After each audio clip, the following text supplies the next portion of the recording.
I'd like to remind all delegations of some guidelines for participation. If you conduct yourself in any of the following manner, it will result in an immediate removal from the meeting, interrupting councillor, staff, or other delegations, derogatory statements about councillor, staff, or others, hate speech, or defamatory comments. One last reminder for delegations, please do not take offense if following your presentation there are no questions from council. This is council's time to really listen and reflect on opinions and ideas shared with us from our community members. I forgot to do, are there any disclosure of pecuniary interest and general nature thereof?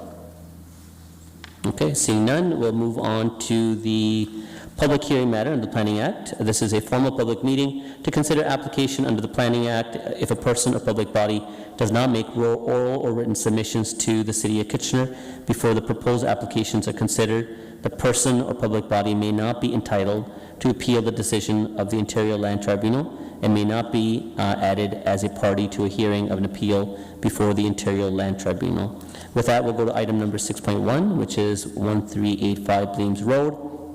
Mr. Bateman, I think you're presenting first. Go ahead when you're ready. Give me a second. Please proceed.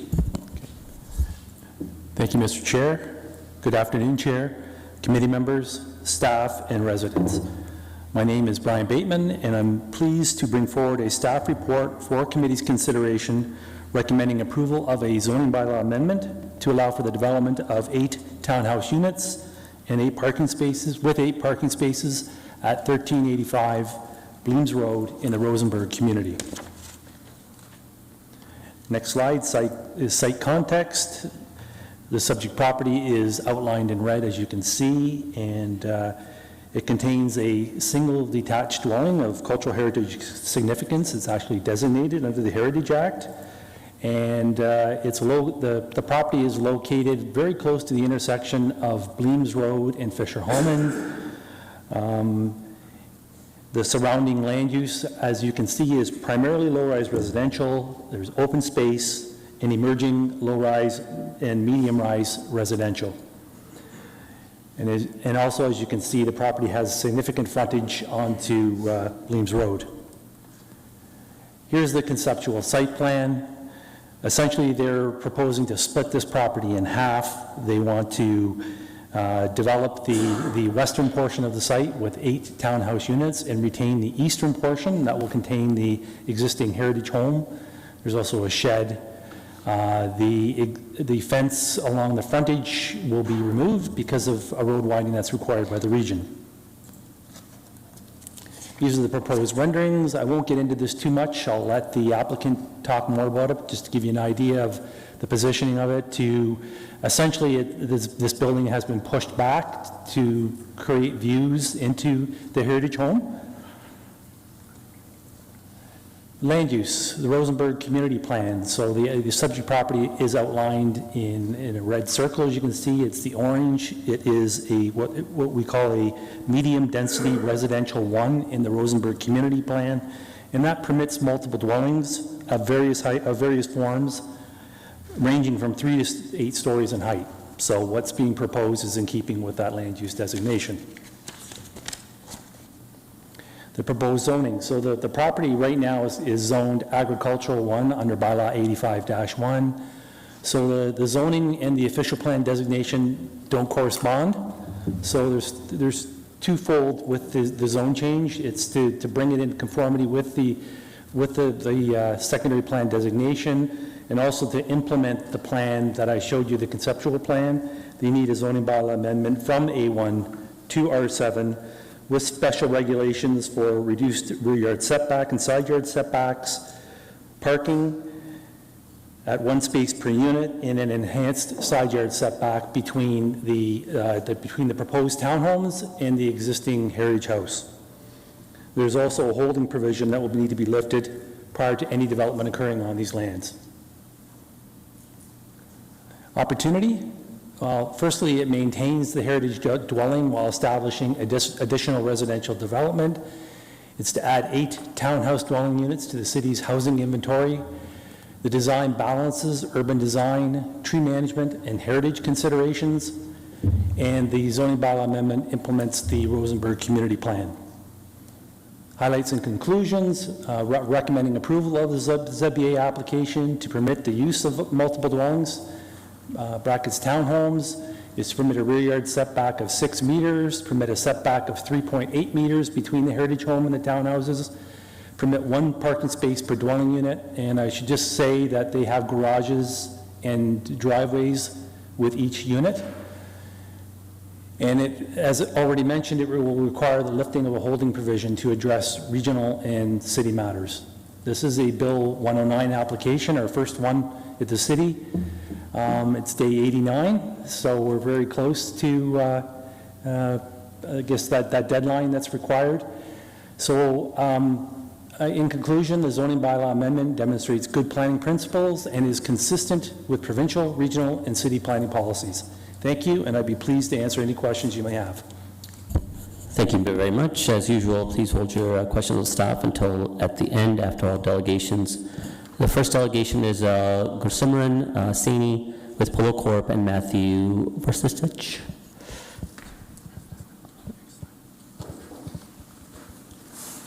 Gursimran, whenever you're ready, you have 5 minutes to make your delegation.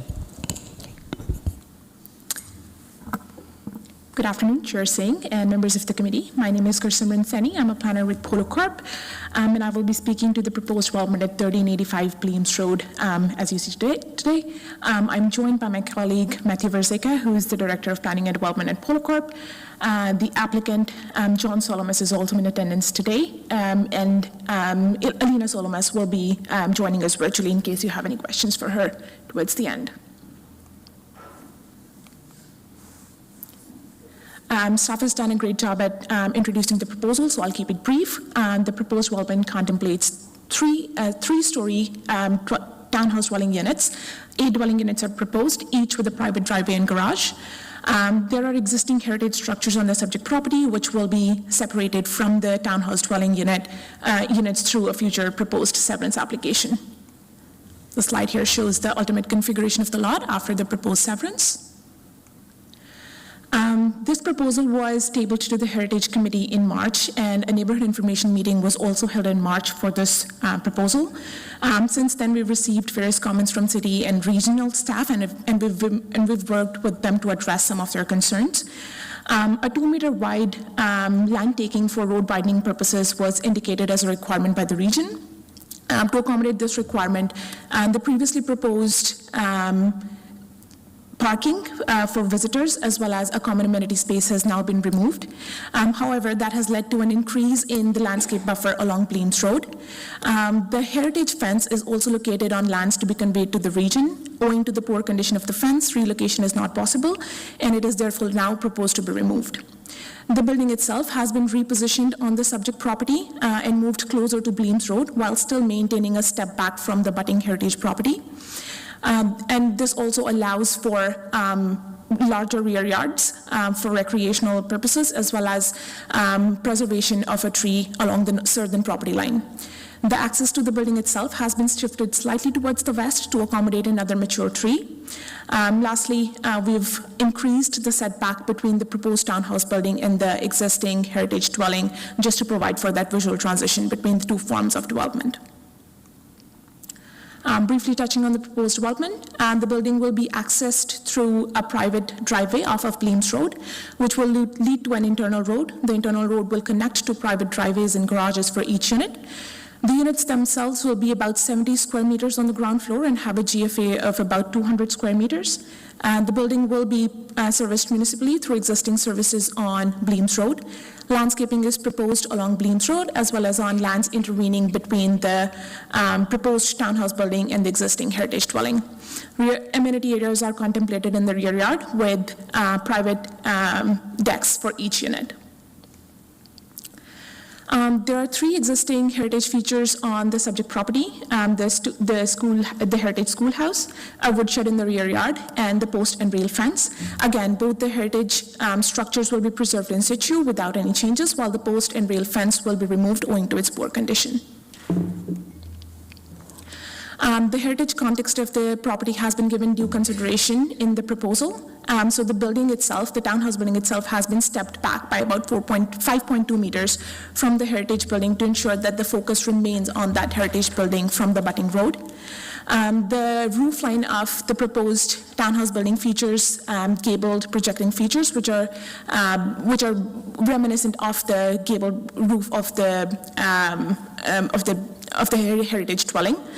The building materials for the townhouse feature brick and stucco facade, which will provide for a muted backdrop to allow for that stone facade of the heritage house to be the focus from the butting road. The lands intervening the two properties will be landscaped to provide for that visual transition between the two forms of development. To facilitate the proposal, we are proposing rezoning of the subject property from agricultural A1 zone to residential R7 zone with site-specific provisions. Staff have done a great job at contextualizing the subject property, so I won't take too much time discussing this. Just noting that the subject property has walkable access to various commercial, recreational, and institutional facilities. I'll just conclude by noting that the development represents compact infill development, which is sensitive to the heritage context and largely conforms to the applicable policy framework. I'm happy to answer any questions that you have. Thank you, Simran. I have a few people members of council that will have questions. Councillor Chapman. Yeah, thank you. And thank you for the presentation. In 2020, there were just under 1,000 indigenous artifacts found when they were doing the development of Fisher Holman Road. And they talked about there being maybe even an indigenous village or a longhouse in their findings. So has this property been looked at yet? And if not, what's the plan? Speaking through you, Mr. Chair, an archaeological assessment was completed for the subject property, 3 stages. Through the first stage, some archaeological potential was identified. Through the site investigations, an archaeological site on the subject property was identified. And then through stage 3, some artifacts were recovered, which again were largely associated with the school function of the existing heritage building. Based on the conclusion, stage 4 was not required. And no further artifacts or cultural significance was identified on the property. And what happens with these artifacts? I'm not sure. I'm hoping probably Mr. Bateman can respond to that.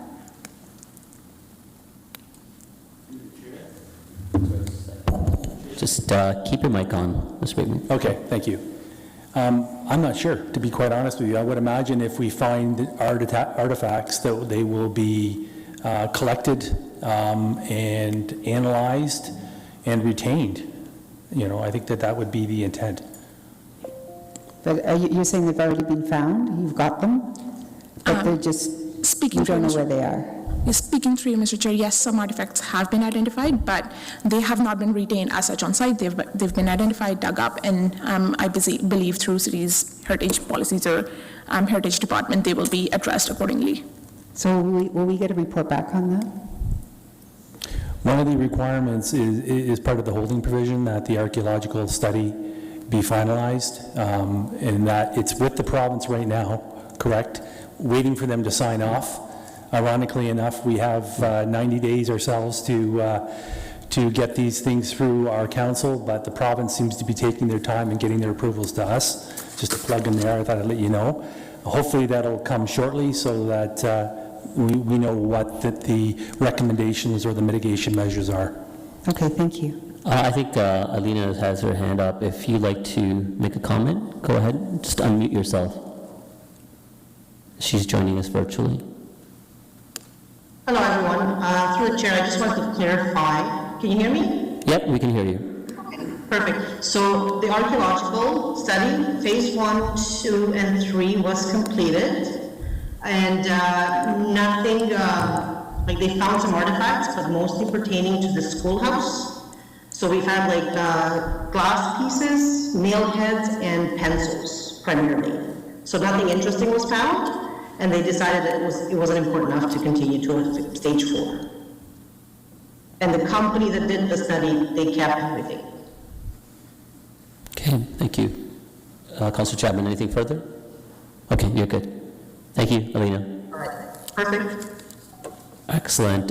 If that's good, Councillor Ashland Clancy, Clancy, go ahead.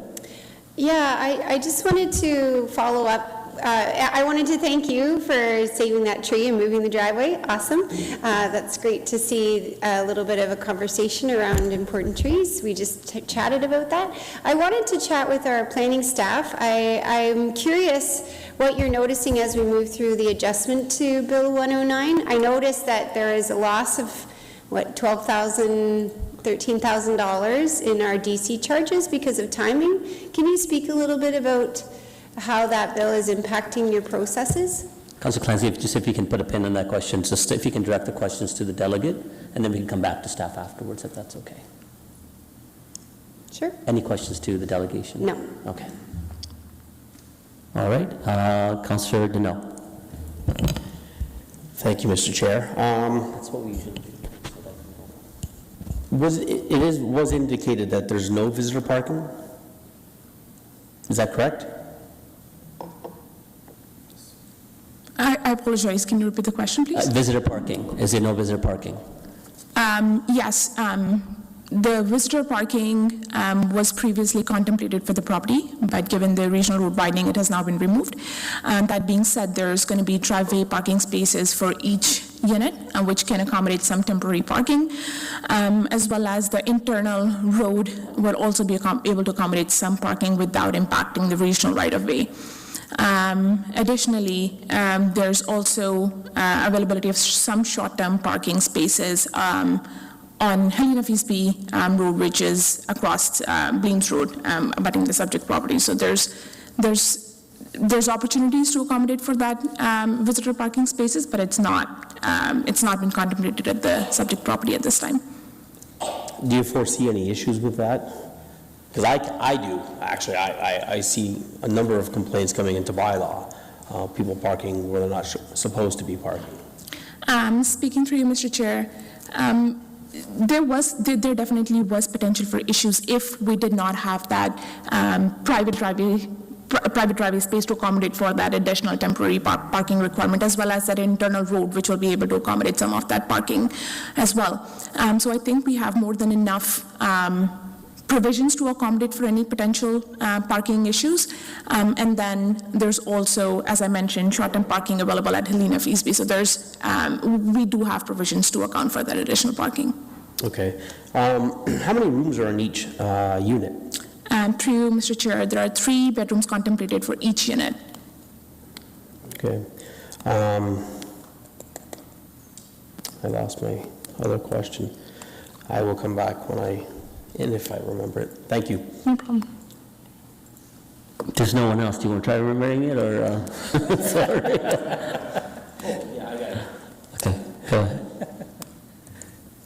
Thanks, Mr. Chair. Are these rental or are they owner occupied? Through you, Mr. Chair, at this time, we're contemplating ownership. I'm sorry? At this time, we're contemplating ownership of the units. Okay, all right, thank you. Councillor, that's everyone. Thank you. Thank you. All right, questions to staff? Councillor Clancy, go ahead. Yes, this is for Mr. Bateman and the planning staff. Just curious about how it's been for you through this adjustment to Bill 109, just noticing that was mentioned in the report, that there is a loss of DC charges of 13,000, 12 to... Through the chair, if that's okay with you, Councillor Clancy, I'll let Garrett answer this question. Through you, Mr. Chair. So today is day 89 since we've deemed this application complete, meaning by the legislation we would have to have a final decision by council by tomorrow at the absolute latest. If that did not occur, we would need to refund 50% of the application fee, so we would have to issue back $12,800 from our planning application fees, which we collected for processing this application. That's why this application is recommended to be on a special council agenda later this evening, so that council could consider the 3 readings of the bylaw, therefore meeting the 90-day, and we wouldn't be subject to any fee refunds. And to clarify, the owner and the applicant are not requesting a fee refund. It is the direction from the province that we must issue refunds even where they are refused or not requested. That's it. All right, excellent. So there are no questions. Can I get a mover for the item? I'll just go to the ward councillor, if that's okay. Councillor Audini. And with that, any comments? Seeing none. All those in favor? Opposed? And that item carries. Thank you. All right, thank you very much. On to item number 7.1, the more exciting item of the day, enabling missing middle and affordable housing.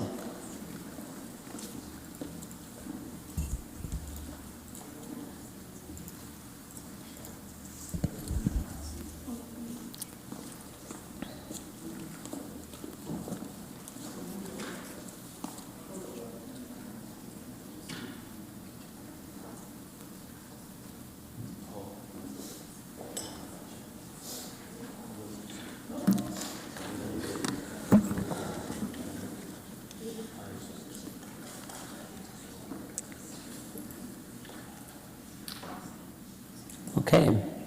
All right, so first presenting will be Mr. Tim Donaghy. You'll be bringing introduction to the study and consultation. And Chris White and Matt Puziak is, I think, would they be presenting, or they're in attendance for questions as well? Yeah, Mr. Chair, so I'll provide a brief introduction to the study and to the team, and hand it over to them for a more fulsome presentation, if that's all right. All right, excellent, thank you very much. Just to the notice of the committee, Misha and Sabine are with Smart Density and Strategy Corp. They will be in attendance to answer any further question as well as part of the committee. Okay, with that, Tim, go ahead. Thank you, Chair and members of Council. I'm excited to share with you today some of the findings of our Enabling Missing Middle and Affordable Housing strategy with you today. So it's no surprise to you that Housing for All, as well as the Kitchener Strategic Plan, all place significant emphasis on the need for more affordable housing in our community. We also know through discussions around this council horseshoe, through the regional official plan, and ongoing city building initiatives, that the establishment of missing middle is crucially important to our community. We've seen significant growth of residential units, especially in the last 5 years.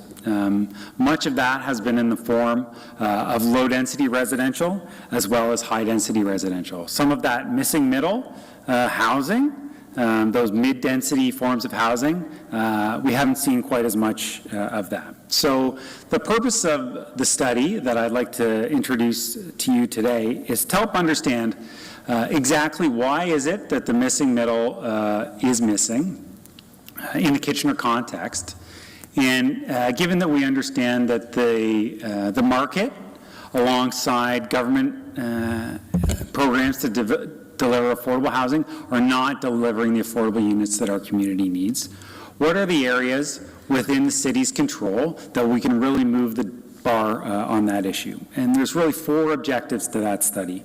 So how can we increase the diversity of housing types that we see developed in our community? How can we see more affordable units developed in our community? Generally, how can supply in general be increased? We know that our pledge for more housing units is aggressive, and it's going to go a long way to help achieving those affordability targets. And geography, how can we ensure that more of the housing that we see developed every year is in the places where it makes the most sense for it to be? So in those areas where we have supporting infrastructure. So I'm pleased to welcome today and introduce Matt Puziak and Chris White from Parcel Land Economics, who will provide a brief 10-minute presentation. And as Chair Singh said, Misha Berezhniak and Sabine Matheson are on Zoom from Smart Density and Strategy Corps, respectively. Thanks very much. Thank you, Tim. And Chris and Matt, again, you have 10 minutes, so you have more time to make your presentation. So go ahead when you're ready. Thank you, Chair. Good afternoon, members of council. As you just heard, my name is Chris White. I'm a principal at Parcel. I've had the good fortune of serving as the project lead for this assignment for the last many months, for the better part of the last year or so. Sorry to pause you. Can we bring the mic up a little bit so we can hear him a little better? So it's a little low. Is it possible? Is that no, I don't want you to hunch. I think the mic can be brought up. So. Oh, even better. Trying to warn you. We got all the toys, so. Apologies for the height leading into this here. So I guess on that note, just a quick housekeeping matter. Again, given this has been a very extensive research exercise, given the kind of breadth of the different topic areas that we've covered, this culminated in some 200-plus page report in terms of the materials that came behind it. I know we obviously can be mindful of time here, but we'll get to what we can. So just what we'll do is break it up into kind of three main sections for the purposes of this presentation: the challenge, the opportunity, and the solution. And so starting off and building on the comments from city staff is, from a market perspective, what we wanted to do is kind of demystify and validate what we're seeing in the market today. So again, kind of reiterating record amounts of new residential development, but really focusing in on one of two extremes: traditional kind of low-density suburban detached housing, or at the opposite end, high-density apartments, predominantly in central context. So the kind of what we affectionately know as the tall and the sprawl extremes. And it's also important to note at the outset that these aren't inherently the cause of any problems in the market or challenges or kind of hollowing out of that missing middle, but rather a symptom of those market conditions, and again, well beyond the immediate control of the city to date at least. And so the reason for this is kind of what we call this perfect storm of different factors. So initially starting with population pressures, finite land supply, kind of basic economics leading to increased property values, and then layering on a bunch of new kind of macroeconomic conditions, increased costs profile of new development, interest rates as of late, and you get this kind of, again, perfect storm of all these different factors culminating and making it really quite challenging to do either missing middle and or affordable housing. And so, again, I won't go into too much detail here. City staff's introduced this quite well, but essentially what our purpose of this study was to do a bit of a deeper dive, to explain why and how these things are, and come up with some realistic, kind of ground truth, market-tested solutions, both from a market, policy, and regulatory framework that could help enable these things along or kind of nudge them in favor of actually becoming feasible. And so just, I know it's some fine print here. We don't need to get into the details of the text, but suffice it to say, based on the scope table off to the right of the screen that you'll see, relying on expertise across a range of different sub-disciplines, not including only our own, and looking at testing out a number of prototypical development concepts, and then looking at a range of different incentives, stakeholder research, jurisdictional scan, a pretty extensive body of research, as I mentioned at the outset, to kind of inform those final recommendations and potential suite of incentives for the city to contemplate. And so one of the underpinnings to a lot of this work was to identify this full spectrum of housing from the lowest density up to the highest density. And when we're talking about the missing middle, it's basically that kind of meaty middle section, anything that's kind of horizontally or vertically integrated, units that are side by side or on top of each other. And what we came up with, thanks to the folks at Smart Density, were these demonstrations across all 8 typologies. And so what this allowed us to do is provide us with the stats and assumptions, floor areas, unit counts, and so on to actually run out the pro forma, the financial analysis that our team was responsible for. It should be noted here at the outset, too, that this was deliberately tailored such that they were kind of hypothetical, prototypical developments, but very much specific to typical lot sizes and dimensions in the Kitchener context. So I'll draw your attention in particular to, again, this kind of missing middle range, the bottom left of the screen. The multiplex and the low-rise concepts in particular are what we identify as having quite a lot of potential and prospect, which we'll get to in a moment. And before I just hand it off to a colleague, Matt, here, also should be noted at the outset, across all of those 8 typologies, there are some exclusions, but for the most part, we looked at both central and suburban contexts, different locations, pinning into those underlying objectives of the municipality, as well as across both ownership and rental tenure. So what you end up with is some 60-odd different kind of combinations, permutations of those said. That's kind of baseline analysis. So this is a really interesting assignment insofar as it allowed us to compare and contrast the financial performance or the results of development across all of those different typologies, conditions, locations, and tenures, to then zero in on a little bit more specifics in terms of recommendations.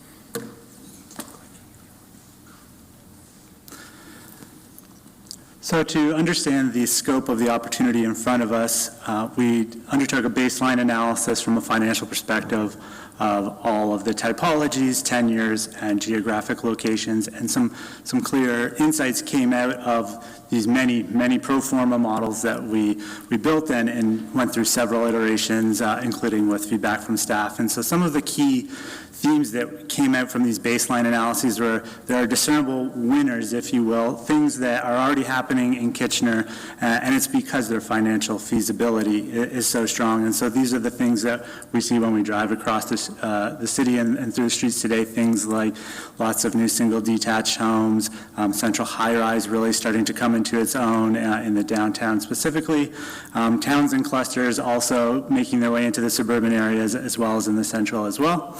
Another thing that really came out of our baseline financial analysis is the discount on the rental tenure specifically.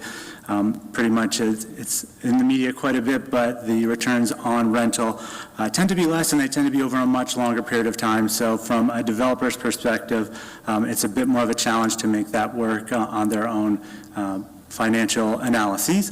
Another thing that was quite strong too is about the importance of controlling parking, and specifically within the mid-rise typology, parking can make or break a developer's pro forma and thus lead to a situation where mid-rise is just not constructed. I think the main takeaway here is that there's not enough scale and there's still a fair amount of parking required, that the revenues cannot overcome the costs associated with parking, especially when that ends up being below grade and quite a bit more expensive than, say, surface parking.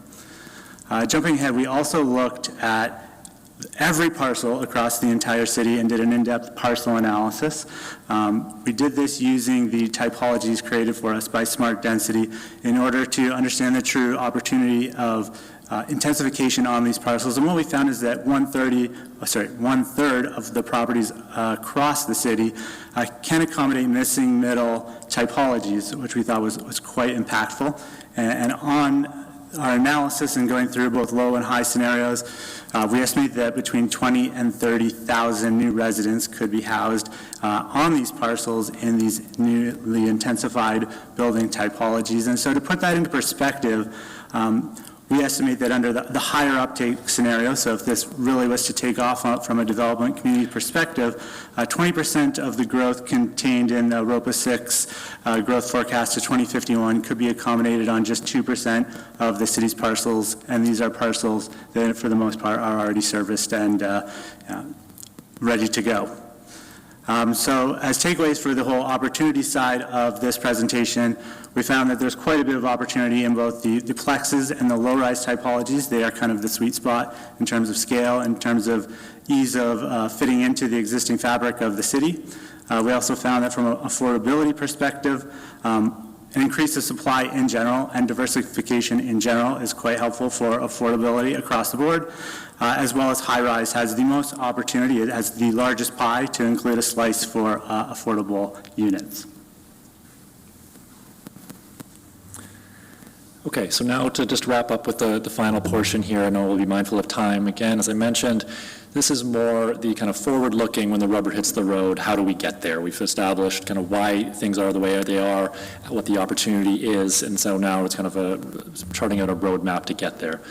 So in the very same way that we mentioned at the outset that the kind of current dynamic is a function of all these different factors, so too will the solution need to be multifaceted and include a number of different components.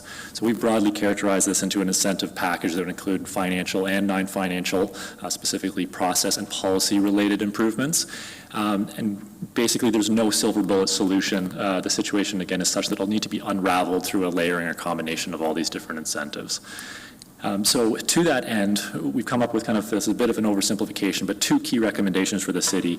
The first of which being to kind of do a little bit of internal decision-making and priority setting and kind of solidify that goal and objective, whether that's going to be more predominantly missing middle or leaning into affordable housing or a combination thereof, and the scale of the both financial and non-financial, the resources to be allocated to this, determining the kind of future steps and exactly how this would look and feel moving forward. So with that in place, that leads us to recommendation number 2, which is to actually assess and implement and come up with that suite of incentives. And again, I know some fine print here. Apologies for no need to squint here. I'll kind of focus in on the next slide to explain some of them. But suffice to say, this was informed from a much longer list of different eligible or candidate incentives across all those 3 categories. It was informed through our own research, through a jurisdictional scan, kind of inspiration from other municipalities looking to do similar, and we evaluated those against a number of criteria. No need to understand in the full depths of this chart, but basically ranking them on low, medium, and high impact and how much they move the needle or advance what we're looking to get in both missing middle and affordable housing contexts. So with that in mind, we're able to kind of prioritize and say what's going to have the best bang for the buck, what's the best value for the municipality in our opinion, and based on that research. So apologies, this goes in a little bit kind of reverse order, but starting at the bottom, you heard about this earlier already today, but reduction to parking.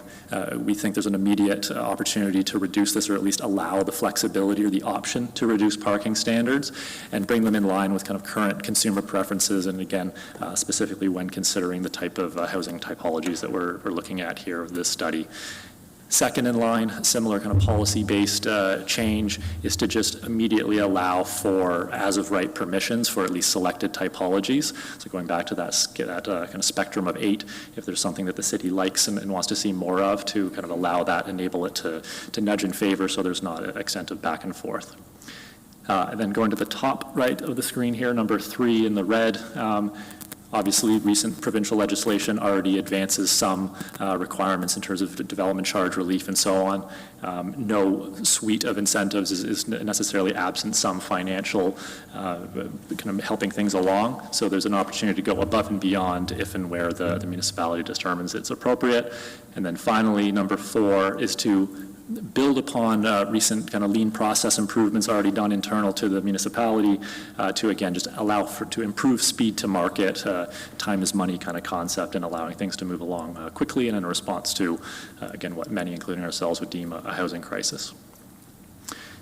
This is potentially a more later days determination based on what goal setting is established by the municipality, but suffice it to say here that the implementation will be a function of kind of one of 2 major tools: Community Improvement Plan, or CIP, or a Municipal Capital Facilities Agreement. There are some very strong similarities and some minor unique factors across both, but I'll just keep a pin in that for the time being. And then we detail this in much more depth in the report. Urge people to kind of skip to the conclusion if they don't want to read through 200 pages worth. But some next steps, again, simply put, encouraging the municipality to be swift, decisive, clear in its action around housing both of these missing middle and affordable forms, and not lose sight of education. This can be a really effective tool to dissuade any unwarranted or unnecessary NIMBYism at the outset, as well as educate not only just the residential population, but local sophisticated developers, expose them to new opportunities that they may not otherwise be aware of, as well as encourage new entrants to the development market as well. And then one key theme that we really liked throughout the entirety of this engagement was this notion of replicability or templated, approved kind of building concepts. Again, going on, and this is the final slide here, I'll wrap up, but an opportunity to just kind of blueprint and repeat and rinse and repeat as many times as needed. And then finally, it probably goes without saying, but identifying external sources of funding if and where needed and where there's a shortfall identified. And as is the case with any market-based research, it's only good as a snapshot in time, so constantly monitoring and refreshing and updating accordingly. Thank you for the time, and again, we'll be on hand for any questions. Thank you very much. I have a big roster of questions. I think everyone has queued in. I think this is probably going to be easiest to make it all together because, again, the consultants are working along with staff. So I think if you guys can queue in the ones that would answer most of the questions. So if you want to queue in rather than having to click back and forth. So go ahead, queue in. Okay, all right. With that, we'll get going. Oh, there's staff 3. I don't know if I can do that many, but we'll try. Councillor Ioannidis, go ahead. Thank you, Chair Singh, and thanks for the presentation. A lot of this I've probably known for more than over a decade. All this barriers that have been imposed for missing middle. So I guess my question is, and when the time's appropriate, Chair, I would like to move the recommendation, but I'm curious to see what the next steps are in the sense of, because I see a lot of things here, but in my head, I know there's quite a few things that I could tweak in here, and so I'm more concerned about the next steps.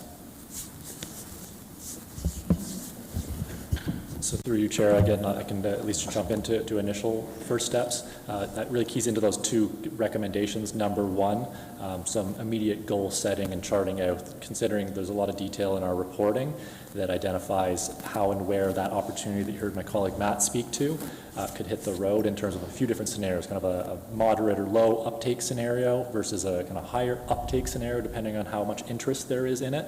And a lot of that will have to dovetail with the will and desire of council and the city more broadly in terms of how much they want of this, just in terms of total scale and distribution across the municipality and so on. So I think that would be our recommendation as step number one moving forward.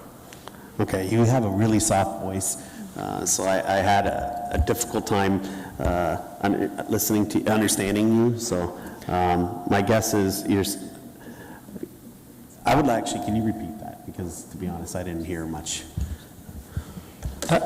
Through the chair, I could add, you'll see in the recommendation section of the report that there's a few key areas. If we break down the recommended incentives into sort of 4 categories, so around parking, height density and permitted uses, process improvements, and financial incentives, we've outlined for you how we think the next steps are going to go on each of those 4 pieces. So those are the immediate next steps on the big chunks of that. So parking, we'll have a look at that through the Growing Together work coming to you by the end of this year, and then broadly citywide through an OP update. That's our proposal to you for the parking recommendation and the density recommendation. The process one is a million little things. We think we can continue to build on the success we've had in the DSD review, in the project management function, in planning, and continue to chip away at those process improvements over time in a continuous way. And then the financial incentive piece, we'll plan to get back to council with a follow-up report once we have a little bit more clarity on what the mandatory financial incentive regime looks like under Bill 23. We still have some more questions. So, Okay. so those are how we respond broadly to the 4 main incentives. So I guess I want us to be bold, like big time, because every time, I mean, over the years, every time I've been here and saying, okay, we need to do this, there's always been someone shutting the door. I want us to be bold. And anyways, and I feel like one of the barriers that could be is policy, and with regards to, let's say, condominium-wise. I mean, home ownership in general, I think we need to be able to have more opportunities to have home ownership.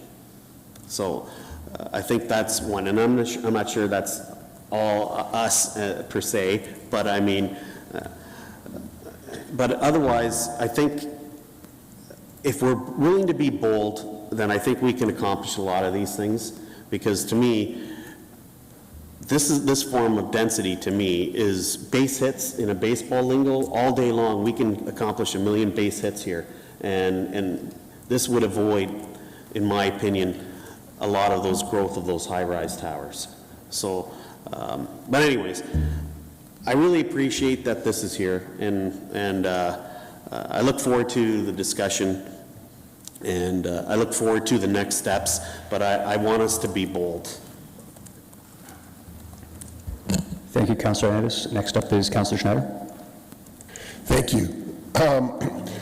Just one of the comments I get, I hear when I'm at a coffee shop or in conversations about housing is the way that the housing continuum has changed.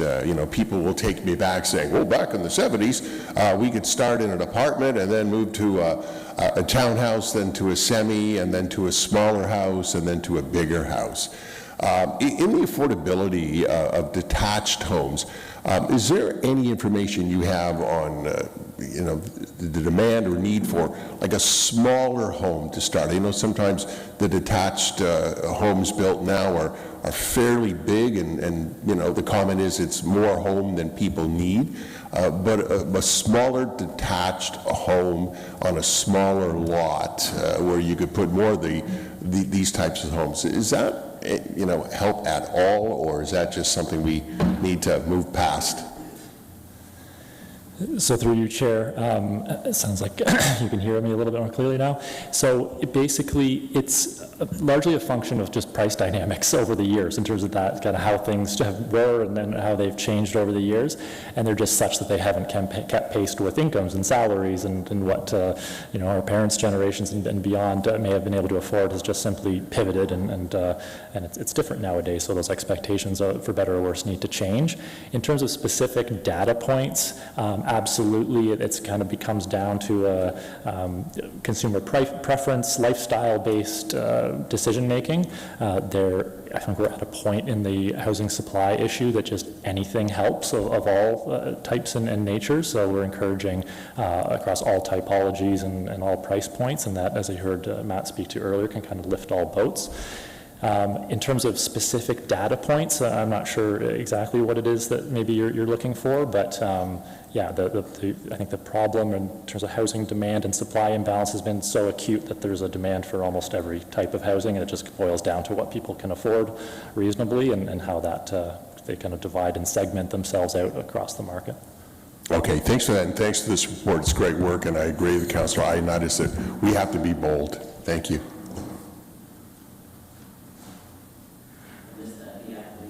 What was it? Okay. I agree. Councillor Michaud. Thank you. Thanks for this report. There's a lot of fascinating information in here, and it's a lot to take in. But the one piece that I am kind of perplexed by is the recommendation for parking reduction, particularly in the suburbs. I'm not convinced that our public transit system is or will be able to catch up to the growth that we're developing out here. And I can use a case in point here. I spoke with a citizen in the ward that I represent way out in the suburbs.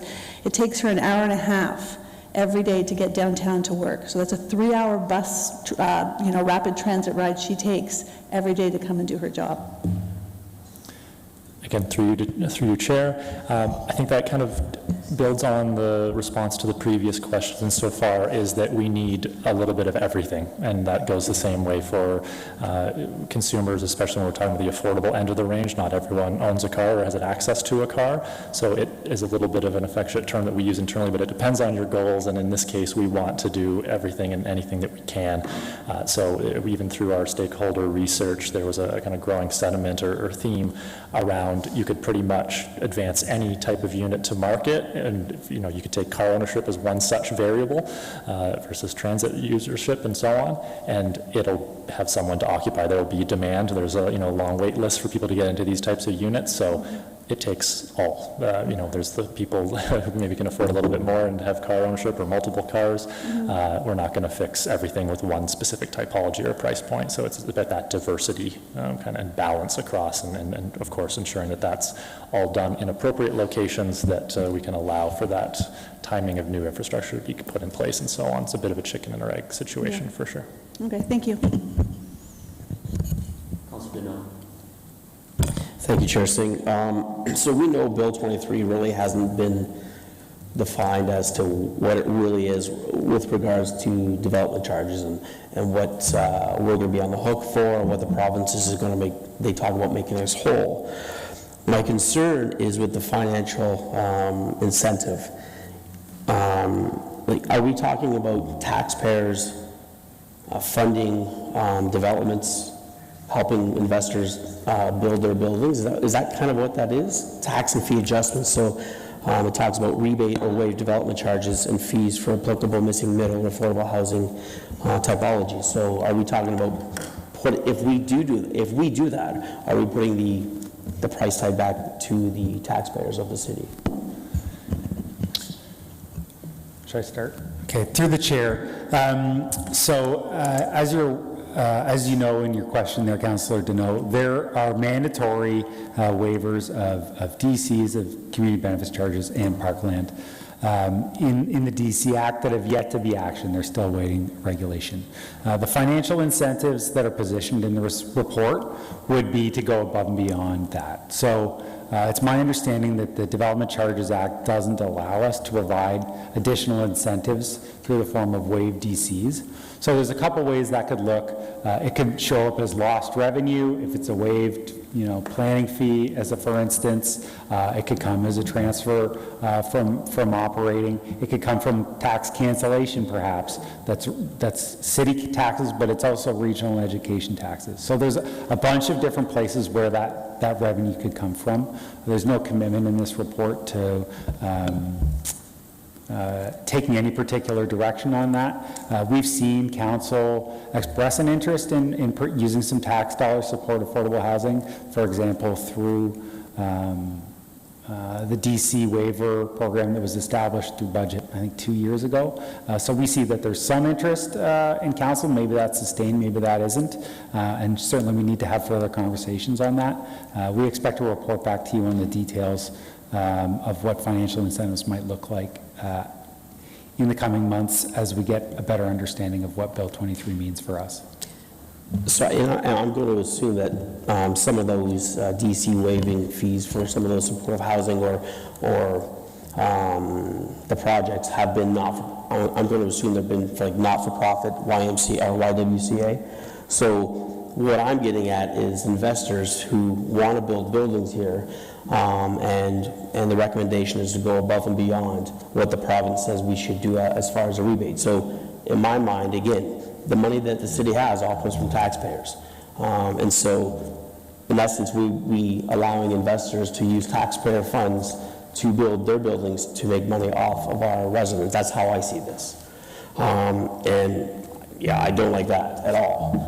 We've already seen, the uproar for Volkswagen, the federal and provincial government giving billions of dollars, and there's a huge uproar. And that's a big piece of pie. This probably would be not as big, but still, it's tax. To me, I see it taxpayers' money. If we were to do that, though, what would you recommend on size-wise? Like, would you recommend waiving fees on a 6-story or 20-story, a 3-story? Or is it just all around? Yeah, through the chair, we're not there yet on recommendations. Certainly, as you said, we don't have a clear mandate from council on exactly what we want to do. So that would be a further conversation. Some of the direction you'll see in the report is the provincial mandatory incentives are a binary, right? So if you're 3 units, you're free. If you're 4 units, you pay full freight. So maybe there's some opportunity for a little bit more nuance there. Or if you're 80% of market, you don't pay DCs, but if you're 81%, you pay them all. So there's lots of opportunity to have conversations there. The idea of financial incentives would be to have a conversation with council if we would like to see more missing middle and affordable housing, and that's a discussion that we'll seek your direction on. And those forms of housing are not viable in the market today. What would it take to get us there? Which financial incentive would have the most bang for our buck? And specifically in a constrained financial environment, where would you like to focus those resources, if anywhere? But for clarity, I think the emphasis is really about incentivization, creation of low-density multiple dwellings, which by a product are cheaper for access to ownership. And I'm guessing, Mr. Dominici, what you're also saying is it's more incentivization towards affordable housing. So the question of either does the government build it or does the private sector build it? And if the private sector builds it, how do we incentivize to accelerate it, right? Yes, Chair Singh, there could be a not-for-profit or a for-profit component of financial incentives for affordable housing. So to date, it's my understanding that we've only provided those financial incentives through the DC rebate program via or to nonprofits. And there's a restriction in the Municipal Act to providing those kind of incentives for profit developers, except for under a few circumstances. So one of those circumstances is a community improvement plan. The other one is the capital facilities agreements and bylaw. The community improvement plan is an area that we were directed, or that council directed staff to look at through Housing for All. So we've taken some initial steps through this work towards that question of financial incentives through a CIP or similar tool, but there's more work to do. Sorry to interject, Councillor Donnelly. It was just there's so many pieces to this, and that's why I thought additional clarity would help, because I think you raised a valid point, and I think it's important for anyone watching and, of course, other members of the committee to get a better explanation of that. Councillor Johnston. Yes, thank you, Chair Singh, and thank you so much for this report. When Councillor Ioannidis said that we have to be bold, this is bold, and it's really important, and this is really, really good work that you've done here. So thank you so much. We're bold. What I want to ensure, though, is that the region will be bold along with us. So one of the things that I'm concerned about is that, and this builds up on Councillor Michaud's question about public transit, is that in areas like my ward, the region has recently canceled a bus route through the ward. And people make decisions on where they're going to live, how they get around, according to transit. So if we're looking at things like parking minimums at the same time as we're trying to build 35,000 new housing units, there's a real disconnect there. So I'm wondering if, and it's probably going to be our staff that we need to comment on this, where are we in terms of those conversations, and where are we in terms of making decisions that include how people are going to get around?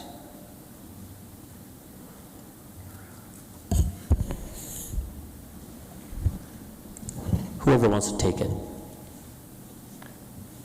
Perhaps I'll start. So as part of the recommendation of the staff report, what we are suggesting is the geography to start to do this work is within our major transit station areas, where we've already spent almost $1 billion of public money to invest in transit. So we think there's a greatest opportunity within our MTSAs. We are coupling this work with the recommendations that we're going to bring forward to council later this year on updating the land use framework. So certainly when we make decisions and land use recommendations, we always have conversations with our colleagues at the region. Sometimes things happen like a bus change, but we are focusing where we already have, we know that we have adequate infrastructure through, way back when we did our analysis through parts, we have availability and capacity for additional units within our MTSA, and we have public transportation that can support active transportation as well. So that's why we're anticipating starting within that geography. Thank you, and I appreciate that.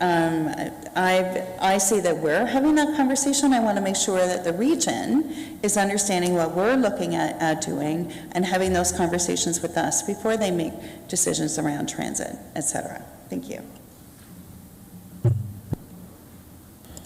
Yep, valid point. Councillor Clancy. Thank you. Yeah, this is, it was great. There's so much to dig into here. It was very meaty. So I appreciate your hard work. It was lots of detail, and I'm a big graph fan, so lots of juicy graphs. I did want to ask a few questions. I feel like there is some side of the coin that I was missing when I was looking through the data. We're learning more about the increase of affordable units in the private sector that are being lost, either because of renovations or people moving out and then the rents go up. To me, I mean, in my pension portfolio, housing gained 13.4%, which is a big percentage. Can you speak a little, I know that there's lots of lanes, but can you speak to why that wasn't recognized when we're talking about affordable housing? To me, that's a huge conversation that I missed in the report. Sure. So through you, Chair, the whole topic of kind of rental replacement or renovictions, as you mentioned, wasn't an explicit component of this particular scope of work. My understanding is that that's something being performed in parallel through the city and likely to be reported back later this year, I believe, but we'll let staff confirm. So that's maybe part of the reason why it wasn't directly covered. But perhaps more importantly, in the scope of our work, it was more forward-looking and opportunity in the pricing as a certain point, and it was mainly kind of new build, and with that focus on at least some of those typologies, on those selected kind of infill, missing middle, it was predominantly single-family lots and that sort of thing, so it really depends on the context. That's a much more commonplace thing in a high-density or purpose-built rental apartment building being renovated and so on. So just the nature and focus of this particular study was slightly different. Yeah, thank you. And for staff, I just wanted, can you speak a little bit about your work in advocacy? Like, to me, the region says affordable is 30% of your income, and then the province has just declared that it's 80% of market rent. And I mean, if we recognize the 19,000 people on income supports, people on OW get $750 a month, those things don't add up. Like, if we're going to do math, to me that's a big math question. Can you speak a little bit about the department's efforts to advocate for a more reasonable definition of affordable? Yeah, through the chair. So through this study, we use the existing definition of affordable, which is aligned under the current enforced PPS, the regional official plan, and the city's official plan. So that's based on the lesser of the market, or affordable to folks that are low and moderate income households. So that's where we get to the 1307 number and 385, 500, I think. So those are the enforced definitions that are here today. We've seen the province signal in the fall alongside Bill 23 that they'd like to move to an affordable definitions that's based on market only. So 80% of resale or 80% of rental. We also saw in the release of the draft provincial policy statement that the definition of affordable and low and moderate income households is proposed to come out of provincial policy altogether on the planning side. So Council, you, in your comments to the province in December, said you weren't happy with that definition of affordable, and that you'd like to see something attached to income. That continues to be an area where staff would continue to see an important role, that affordability be attached to income and not only market. We're awaiting to see where that all lands, but certainly if council was to provide some incentives for affordable housing above and beyond the mandatory ones, I can't imagine we'd be attached to any provincial definition that might emerge. Okay, great. And I just have one more question, sorry. This is just an observation. It said, I had a quote that only 1,300 units were built in the city. Where's my number? Dang. It had something like, even just in 2021, that only 421 units were built in the center of town. And I mean, in the past 6 months, we've had many, many thousands. And I think if you walk down Duke, King, there's a great number of high rises. So I'm curious about where the data comes from, because that's not my observation. Sure. So again, through you, Chair, and I think my colleague Matt might be ready to jump in on some of the answers here. At a high level, simply put, that was driven by or derived from two main sources. One, city building permit data, as well as CMHC completions information. The one distinction that I will note is that the geography, the boundaries don't quite match up with the ward boundaries as you may envision them. They're more as defined by the federal government, CMHC, in terms of their quote-unquote neighborhood zones.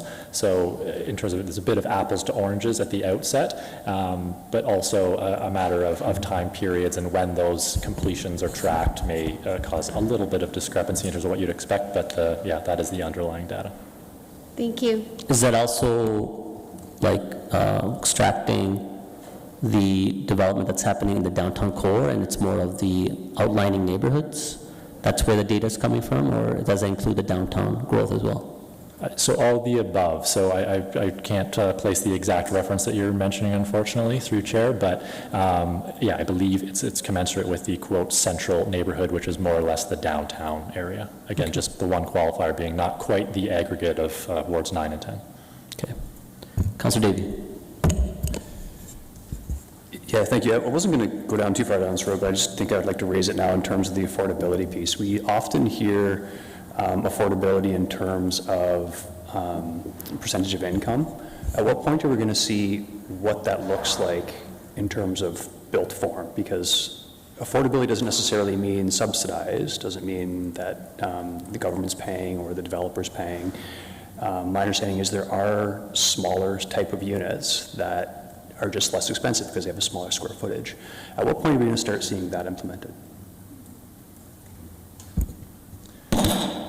Through you, Chair. Sorry, just to maybe clarify the question, in terms of when are we going to start seeing that?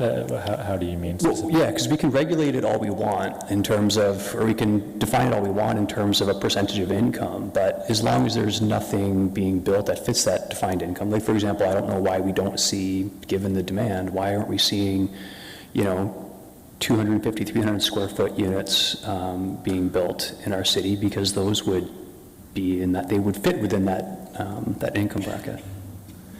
So again, through you, Chair, there's a couple of different factors there. One, you're kind of noting on traditional definitions, and we commiserate with everyone here at council and throughout the city in terms of they've been jumping all over the place over the years. For better or worse, the direction from the province seems to be going more directed at that 80% of market. So there's an income-based approach, looking at household income deciles, breaking up the population into different groups, low, moderate income households, and so on, as you're referencing, versus just straight kind of market-based factors, where that interfaces with the size and affordability just by virtue of smaller footprint times basic price per square foot equals less. That is kind of one part of the equation only. I would offer that they're directly related, but they're not 100% correlated insofar as market research, market demand. You can have people lining up the door wanting something. The development economics to actually feasibly build them is a whole other thing. So that's kind of the crux of what we looked at in a lot of our work. But the prototypes that we looked at aren't necessarily in the range of the square footage that you're mentioning. That would be more kind of prototypical, like a micro unit, as we'd see in Toronto and other major population centers. So part of that is just certain markets maturing into it and ensuring that there is, in fact, that demand for those types of units. But we have, for better or worse, we haven't seen a whole lot of that in Kitchener to date, outside of basement apartments and duplexes and so on. And if I can, Councillor Davey, to the question that you raised, be it a 200 square foot unit or a 600 square foot unit, the fees associated are going to be the same. The parking requirements is going to be the same. So a lot of times it's also that cost prohibition where the developer is going to seek best bang for the buck and profitability, as opposed to having additional capacity to build those smaller units. I saw a thumbs up by one of the consultants, so I don't know if you saw that or not. All right, Yeah, sorry, go ahead. No, thank you. So my next question is going to be, agree with Councillor Angus in terms of being bold, but so my first question following up from that is, from all this work that we're seeing here in this report, why are we limiting it to the MTSAs? Through the chair, the way that our policy planning work program is working right now, growing together is a high priority for us, so that's where the work will be implemented first, just by nature of the way our work plan is evolving. With Regional Official Plan Amendment 6 approved by the minister, we'd really like to get the planning framework done within major transit station areas as quickly as possible. Also, we know there's a lot of development pressure there. So it was always the way that we had planned to roll out updated planning frameworks over time. And there are slightly better opportunities from a market perspective, we think, within MTSAs to deliver on some of these objectives than elsewhere.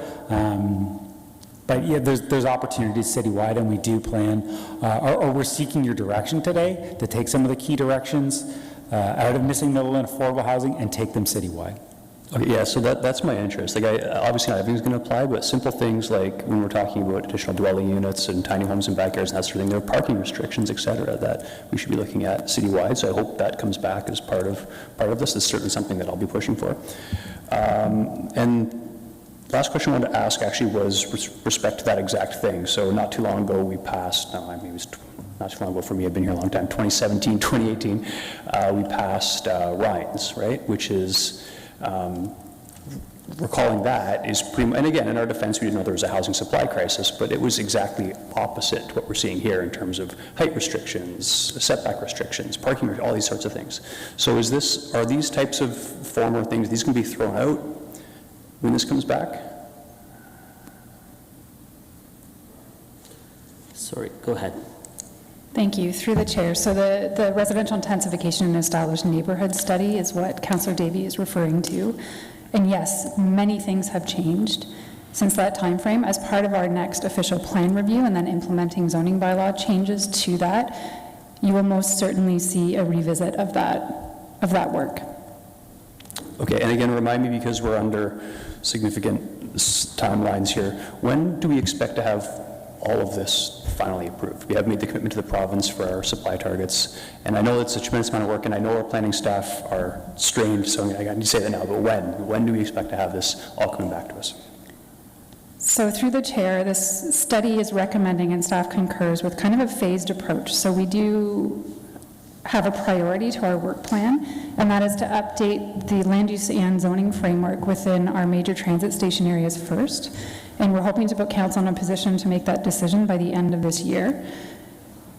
Later this fall or early into 2024, you should see a work plan for our next official plan review, which is required to implement changes to provincial policy, legislation, and the region's new official plan as approved by the minister. All of that is intended to commence and make significant progress in this term of council. Thank you for that. Councillor Chapman, is this a comment or question? Have you gone already? Or? No, okay, sorry, go ahead. Okay, thank you. I guess my first question is to Chris and Co. I'm sorry I didn't catch your name. And it has to do with, there are many academic studies that will argue that what we have created is an investor's market. And I just wondered what your thoughts on that are. And if you could help us think about or help us understand, well, in that context, would that not also help us understand why we're lacking in missing middle housing? Through you, Chair. So I guess in terms of the, excuse me, the dynamics with respect to an investor's market, that's going to be a function of a lot of macroeconomic conditions well beyond, again, the immediate control of the city. I think the thing that we would often recommend people kind of be cognizant of is that where there's an opportunity for return on investment, and we've identified areas where there absolutely is not, and it needs to be helped along, versus areas that there's those kind of discernible winners, as we spoke to earlier. There's also a significant amount of risk that goes associated with that, so it kind of takes a certain type of investor, but that's not the kind of full picture of it. But through you, Mr. Chair. Investors' market is quite a complex kind of situation, and so when we think of something like a rental tenure building, even a rental building is owned by an investor. At the end of the day, somebody either purchases it or they build it from scratch and then hold on to it and operate it. If that investor cannot achieve a desirable return, then either they won't build it in the first place or they'll change its use to something that can make them what they need to. And so through our analysis, we looked at finding ways to help the challenge typologies and tenures in geographic areas get closer to that, that base minimum of a desirable return, so that we can, at the end of the day, just increase supply overall. So where do REITs fit into your analysis? REITs? Sorry, REITs? Yeah. So this is agnostic. The analysis is prepared to the exact type of investor. It's just reaching certain thresholds, and there's recognition and acknowledgement in the report that no one single return metric is going to represent a checkmark yay feasible for any project, whether very small or very large. We've had the good fortune of working across this full spectrum in large population centers, the biggest projects in Canada to the smallest projects in Canada, and we can see and kind of have a bit of a feel and instinct for for what those people are looking for. So what we did to try to look at a variety of different return metrics, I'll spare everyone the technicalities, but different people, different investors, including REITs, will look at different one of those. So we've tried to cover all bases to make sure that we're reflecting that. But suffice it to say, the REITs aren't necessarily going to be the ones that are coming out of the woodwork to do backyard homes, for example, not to be too tongue-in-cheek, but there's that kind of different types of investors for each of those different spectrums, or typologies within the spectrum, rather. Right, but I think when we talk about incentives, I think, it's something that we have to be aware of, right? Okay, this one maybe is for staff, and it has to do with card number 8. And in card number 8, it suggests that the missing middle is about 18% of what we need. Whereas when I look at this report and I look at card number 8, it's closer to about maybe 45% of missing middle that we're suggesting needs to be built. So I'm a bit confused on what we're looking at here.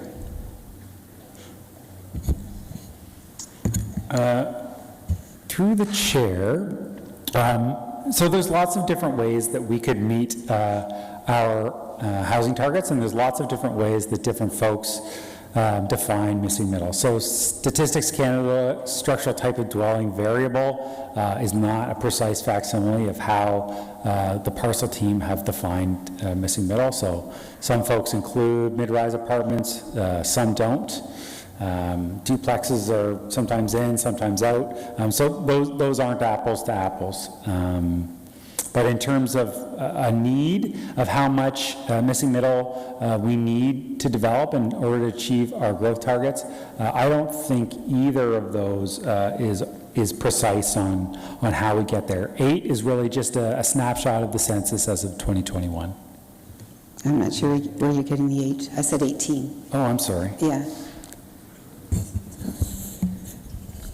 Anyway, it's just a bit... Card number? No, Councillor Chapman, you've raised a point, so allow staff to answer back. Yeah, through the chair, I was referring to 18% of missing middle housing on card 8. Nice. That's a snapshot of the housing stock that we have as of 2021, according to Stats Canada. Okay, but then if you look at the report and the graphs in the report, it includes semis, it includes row houses, it includes, well, the apartments in the 4 stories or fewer, so it includes all of that as missing middle. So I'm just finding this a bit confusing because there's no consistency in what we're looking at. So I wanted to raise that. I also, Mr. Garrett, Stevenson, sorry. Mr. Planning. Yeah, Mr. Planning. Sorry about that. You mentioned that we're going to begin the work on the MTSAs in the MTSA areas and in the context of missing middle. So I really have a difficult time understanding what that means because there have been very, very few missing middle projects that have come to us in the MTSA areas. And how are we going to ensure that, in fact, we do want missing middle in the MTSA areas? And how are we going to ensure that that happens? Like, what tools do we have to say to a developer, no, this is an area for missing middle housing, and knowing that missing middle housing does not mean it's affordable, but regardless. So through you, Mr. Chair, so we have a bunch of ongoing pieces of work that are all going to factor into what ultimately will be an updated land use framework for the entire city, starting with MTSAs at the end of this year, and then with the balance of the city through our next official plan review. So council will know that we're looking at district energy inclusionary zoning, we're looking at incentives, we're looking at land use permissions that we have to be aware of in order to enable missing middle. All of these studies come together and ultimately will help inform, along with our consultation that's currently happening with the Growing Together work in our workshops, of where we will identify new lands that will accommodate missing middle, lands that will, within Growing Together, will continue to still accommodate high-rise residential and high-rise mixed use in the appropriate locations.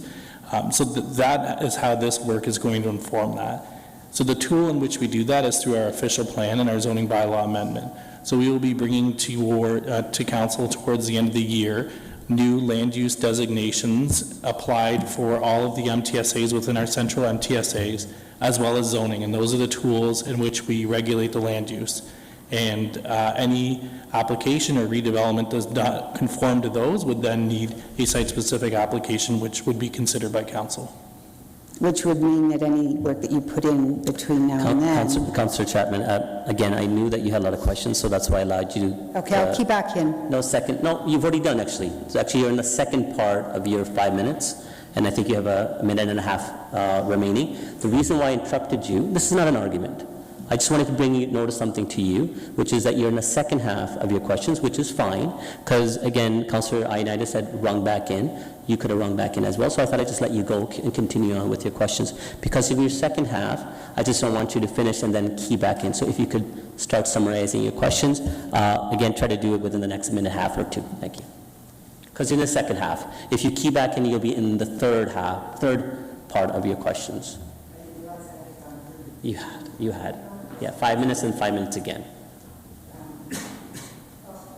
No, go ahead. I didn't want to. I just want you to know where your timing is. That's the responsibility of the chair. I'm not trying to limit you from what you need to ask. So go ahead. Okay, all right. Councillor Ioannidis.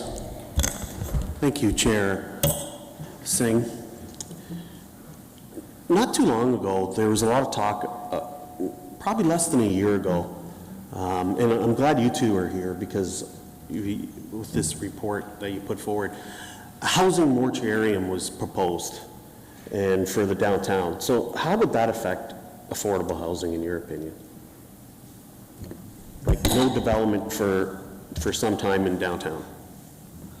Through you, Chair, I think we've been on record, both in the presentation and the report, that certainly any and all supply at this point is helpful to improve conditions for feasibility, even albeit indirectly. So in your opinion, and again, I also heard in the past year or two that supply has no bearing on this. Can you elaborate that again? Sure, through you, Chair. So we often joke about this in terms of housing, for better or worse, not being treated like any other commodity in terms of basic economics of supply and demand. You're talking to a couple of economists here, so we're going to have that bend for sure. So take it with a grain of salt as needed, but certainly no different than any other product or good or service. When there's a finite constrained supply, it can lead to increased pricing. Okay, so would you need an academic study to say this is basic 101 economics, or would you need an academic study to prove that wrong? If you were to suggest something otherwise, I'd be surprised that would be the outcome, but no, I would not say you need a study. Okay, thank you. So Councillor Davey, you're for comments, right? Councillor Clancy, comments or questions? Go ahead. Yeah, I just wanted to check in. I get approached by folks in my ward that are hoping to intensify.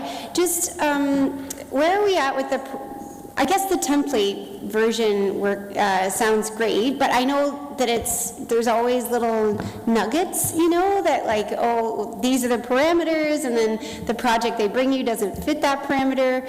Like, how can we approach that of the gentle intensification? I know we're trying to juggle lots of things, right? I'm not a planner, so there's rules for a reason, but we're also trying to intensify. So I know I'm being a bit wishy-washy, but how do we work with folks who've bought a property and they want to intensify, but it doesn't quite fit the template, or it's not fitting within our parameters? Yeah, through the chair. So there's some interesting recommendations in this report about how to get new folks into the market for developing housing. So typically, big developers are not interested in developing, 2, 3, 6 units at a time if they have experience building 3, 4, 500 units at a time.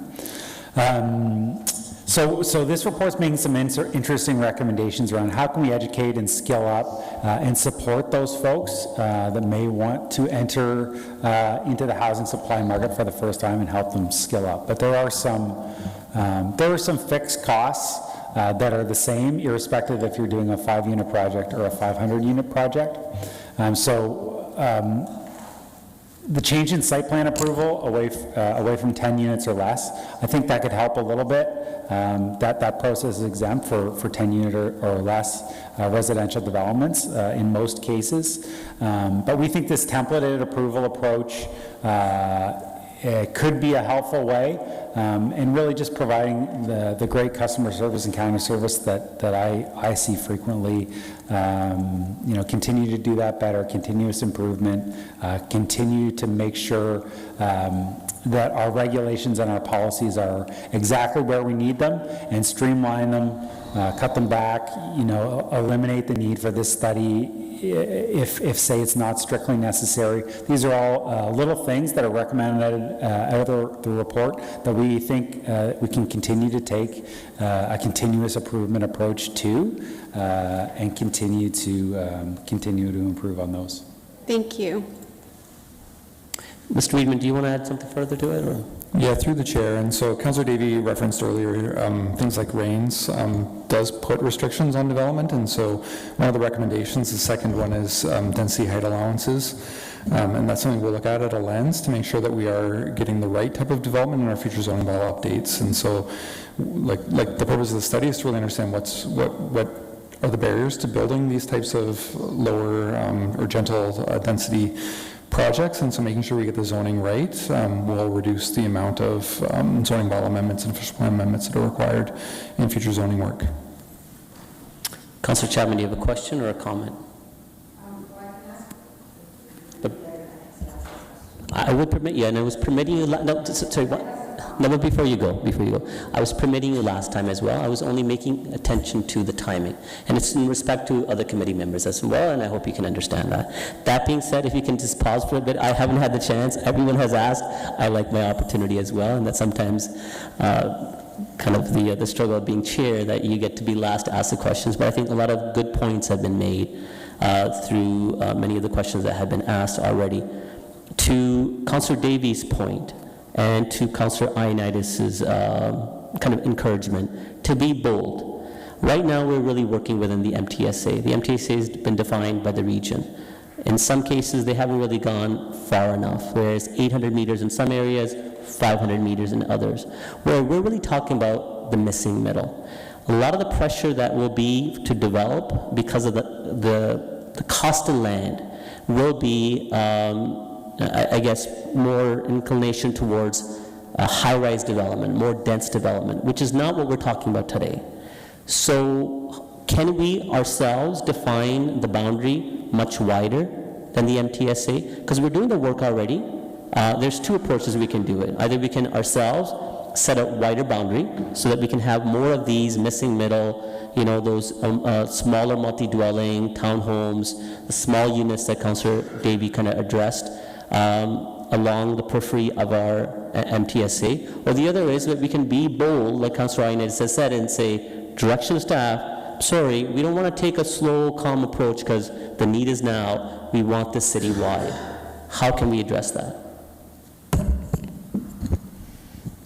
Thank you, Chair Singh. So it's my understanding that amendments to a major transit station area boundary need to occur through a regionally and then ministerially approved process. So I'd submit to you that making our own amendments to MTSA boundaries is probably not a strategically good way to go at this point. So that takes you to the second point, right? No, the first point hasn't been answered. I'm not asking for ourselves to increase the MTSA. Missing middle doesn't need to be defined by the MTSA. It's of our own choosing that we're defining the MTSA. We can say ourselves we're going to go larger area than the MTSA defined by the region, or we can go citywide. Why can we not address that by being bold? Then the second point. Staff, a lot of people have keyed in. Go ahead.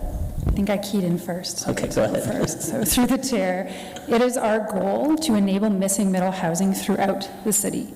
I think what you're hearing today is enabling it as fast as possible through the work that's already underway. And the way that simply will happen is because we have many resources dedicated, and it's a priority to update zoning and land use within our major transit station areas, and that's a body of work that we Anticipate bringing forward later this year that is where council will get the first decision, followed shortly thereafter by an official plan review that will look at many things, one of which will be enabling missing middle housing throughout the city. I would suggest that our zoning bylaw, because we have recently updated it through a series of progressive amendments, is well positioned. There are things that we can continue to do, but we do support missing middle housing throughout the city already through recent amendments that council has done through our zoning bylaw.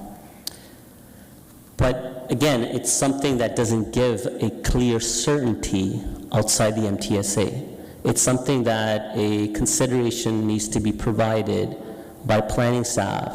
But for someone that may, again, what I heard from the consultants is there's a lot of expertise in the community that's willing to develop a high-density product. There's a lot of lack of capacity or, again, financial constraints that prohibits low-rise, missing middle development. So what I'm trying to say is, again, how can we, give that certainty outside the MTSA now, as opposed to wait because the need is now? And to further to that question, if this council wants to give direction, say, hey, we want to be bold, we want to define a larger area, or we want to go citywide now, could we do this? So through the chair, the staff recommendation that's in the report suggests that this report or this study be used to inform the Growing Together project, which is the first phase, and future updates to the official plan and zoning bylaw. So I would suggest that the direction is there to staff to be bold on all fronts and do it all. Our work program will deliver Growing Together to you this year, followed later in this term of council, updates through the official plan and zoning bylaw. Okay, all right. I have some more questions, but I'll go to Councillor Chapman because my 5 minutes is up. You're good. Okay, thank you. I want to go back to the supply and demand question. And I think the argument has always been that by increasing supply does not create affordable housing.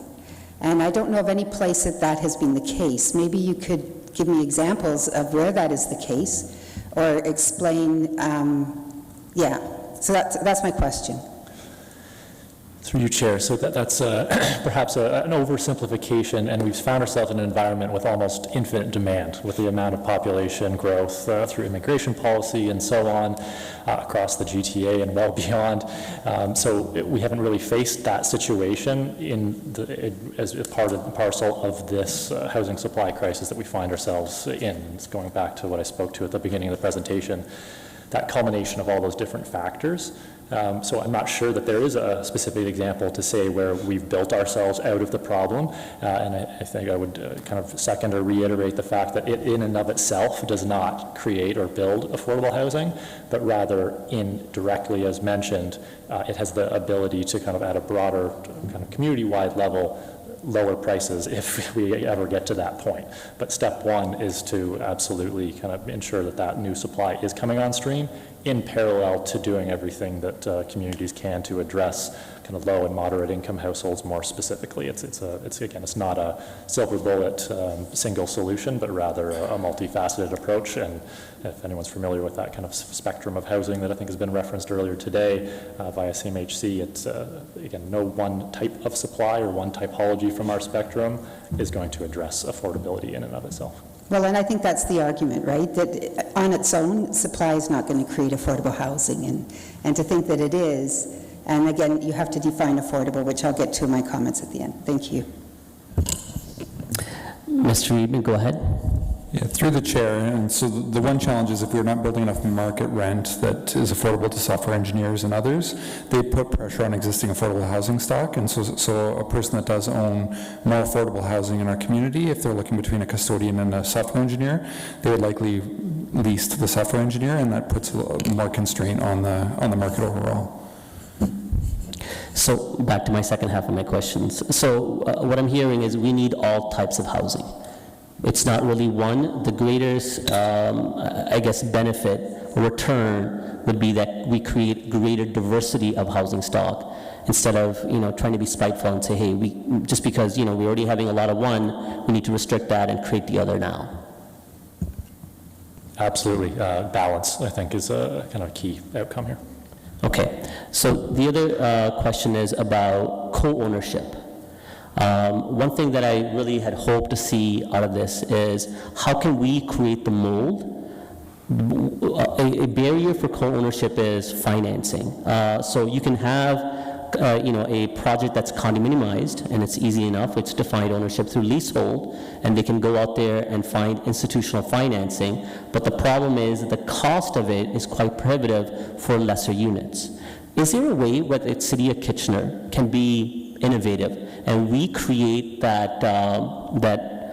model, right, the mold for condominium for a smaller unit? So again, as an example, and I'm kind of rambling a little bit, but as an example, you have three units or 5 units. In most cases, that would not be condominiumized. But could we kind of create an avenue for someone to be able to do that, in which case they can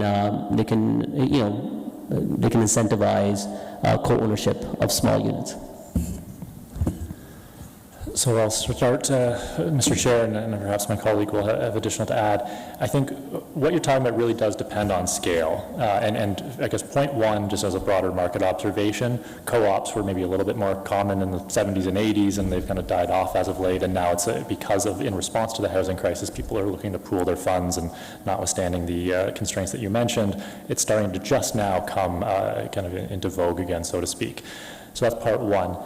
In terms of what the city can do within its control, almost what you're talking about in large part is it really depends on the implementation and the specific sites and so on and so forth.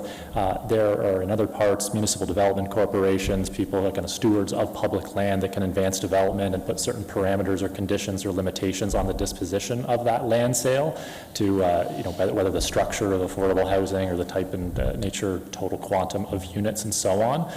In terms of the scale that you're referencing, in terms of 3 units, I can't think of anything off the top of my head that other jurisdictions have done. No, I'm not saying, I know that we can't. I know this already.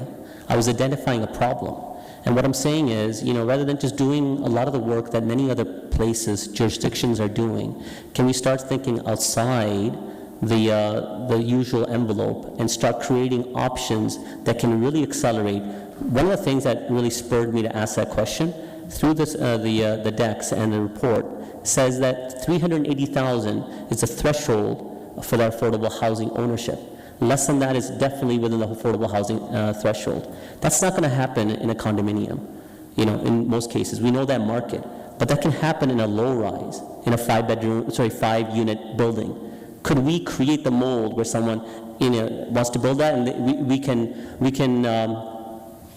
again, I'm looking for the words, but how can we make it easier to condominiumize low-rise units? Through you, Mr. Chair, we often refer to a concept we call a city special. So in Toronto, we have the Toronto Special, which is usually something in the 3 to 4 unit, 3 to 3.5 story kind of building typology that we see across a lot of our yellow belt that was built quite a long time ago.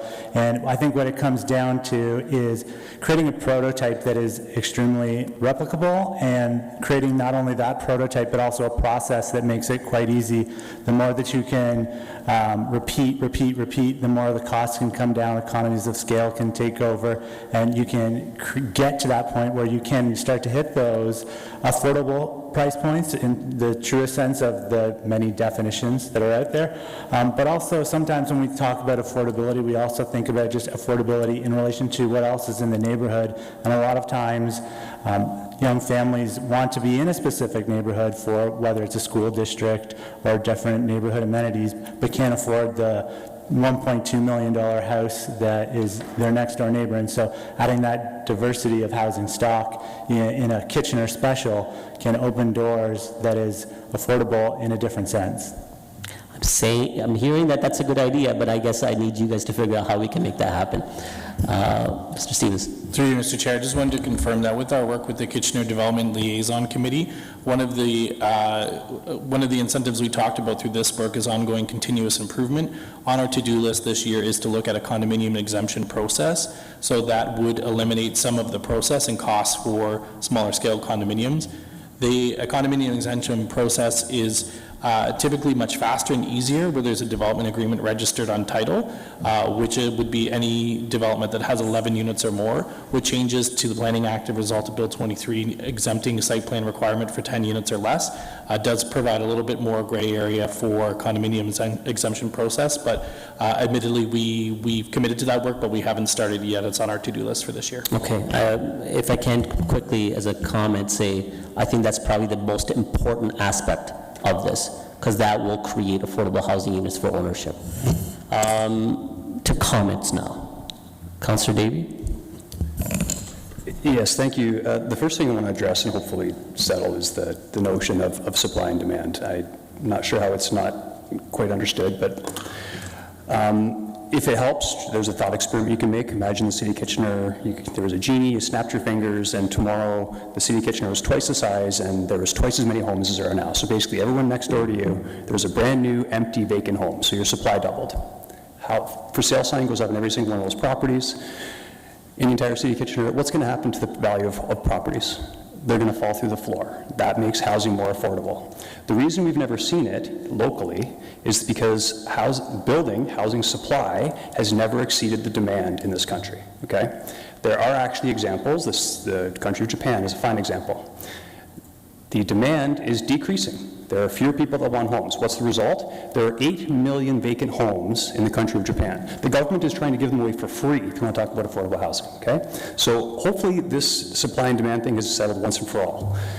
Okay, now, I know the mayor isn't here. I know if he was here, he probably would have acknowledged the consultant's work, and most notably the province of Ontario. With all due respect, they did pay for the consultants' work here through their Streamlining Development Fund. So thank you to the Premier and Minister Clark for funding this and helping us address this complex situation. I finally just want to say that, again, I know staff are under a tremendous amount of pressure. I am very much in favor of looking at some of these things citywide. I see small little examples, like with an aging population, for example. We have, parking restrictions when people are looking for backyard homes, for example, when, maybe your older parent doesn't need a vehicle of their own. So hopefully we can solve some of those issues going forward. Thank you. Councillor Chapman. Yeah, thank you. And I won't talk about supply and demand. So I want to thank you for the report and for the list of recommendations. I'm disappointed, I've expressed this disappointment with staff before, by the fact that we don't have our zoning bylaws in the MTSA areas up to date. Because what it's allowing is for developers to come in and just build and we react. So, or they bring the proposals and we react. And I don't, until I see it, I don't know whether having the zoning bylaws updated will stop that from happening anyway. I am pleased to see that we're looking at the MTSA areas and that we're looking at ways to find opportunities to build more missing middle housing in the MTSA areas, and I see this as very positive.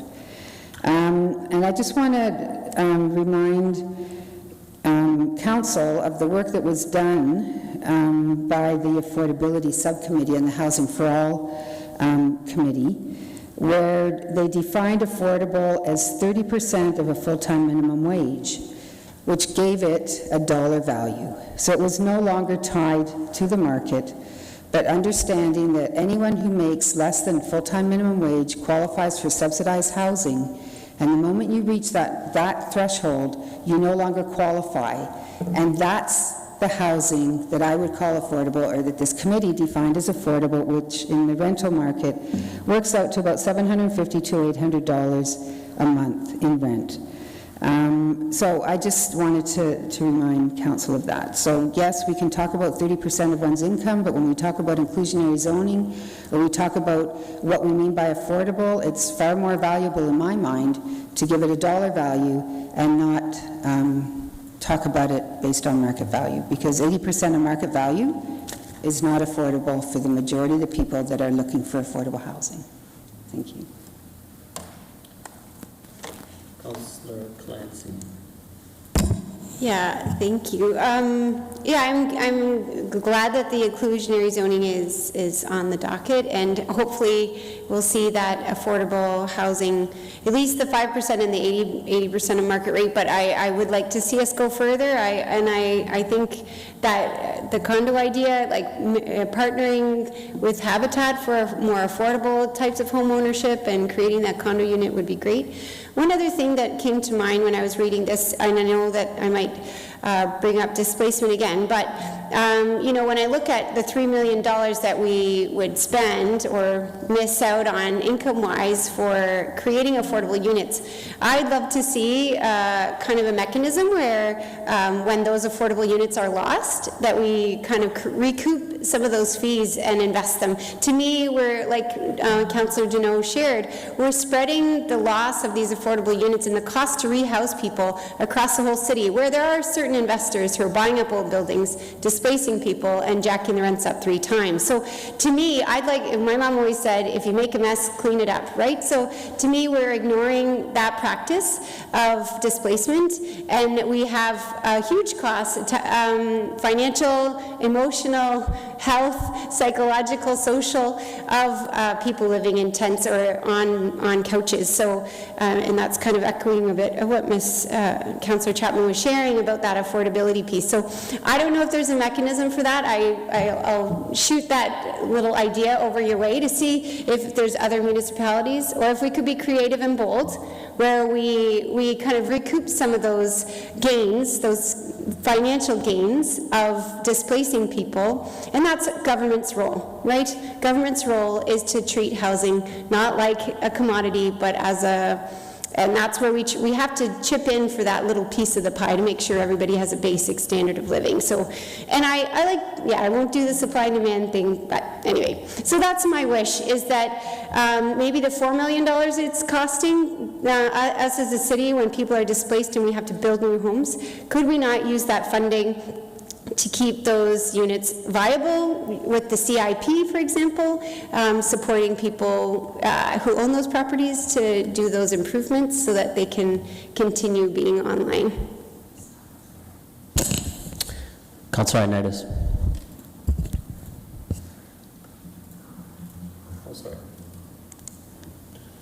Thank you, Chair Singh. This is really an interesting discussion we're having here today, and you know, I really appreciate the consultants that are here today, because I think you really nailed it and clarified exactly the work that needs to be done. I know Councillor Singh has mentioned we need all types of housing, which I totally 100% fully support. One of the things, and I don't know, I don't know if anyone's ever termed this phrase, but I think the missing middle's become the missing middle income homes. And I think the focusing totally on just the lower end of the spectrum is definitely a worthy cause, but I think the greater scope of where we are and what we are capable of is we're missing that lens towards that type of housing, the greater part of the community. And not only that, if we build that type of housing, it's definitely, we're gonna limit them, we're gonna stop the bleeding so that they don't go down that pathway to where they need more affordable housing. And so it's an all-hands approach, and I think we're being very narrow-minded if we're just focusing on the lowest end of the spectrum. Granted, we do need to focus on that, no doubt about it. But I think for our council and what is within our jurisdiction and within what we have in our 2-tier system, I think we are severely lacking the focus of where we need to be as a greater community. We have a region that can focus on those other issues that, you know, that have the more competent staff towards in the training, the health aspect of it all. They have all the necessities and tools to deal with that. And we're here sitting there talking about affordable housing, and the reality is, that's the really big elephant in the room. And who cares about that? So anyways, glad that you guys are here. I'm glad that you staff had, sat down and whatever, got you guys to work here, because that's the true reality. And thank you. Thank you, Councillor Ioannidis. I'll just make a couple comments of myself, and I'll start off with saying that we, the City of Kitchener, has competent staff, and that's especially our planning department, and I think it starts with Mr. Planning and everyone below that. But I think, to some of the points made earlier, we have to be cautious and not try to be reactionary. There are challenges when you have different aspect of growth that's not seen before in a community our size, but I think we also have larger challenges to meet the needs of our housing and consideration of affordable housing, and making sure that it meets also future generations' expectations and requirements of housing. And we got to build that product now. So we can't delay it too long, because much of that need will be soon enough as well. And the reason why we are dealing with the housing circumstance is because we didn't deal with it back 5 to 10 years from now. So I don't want the future councils to be making the same argument and the same points, because again, we try to meet the need of today as opposed to really consider how our community will be 10 and 20 years past. And much of that is more denser. And much of that is requiring smaller units.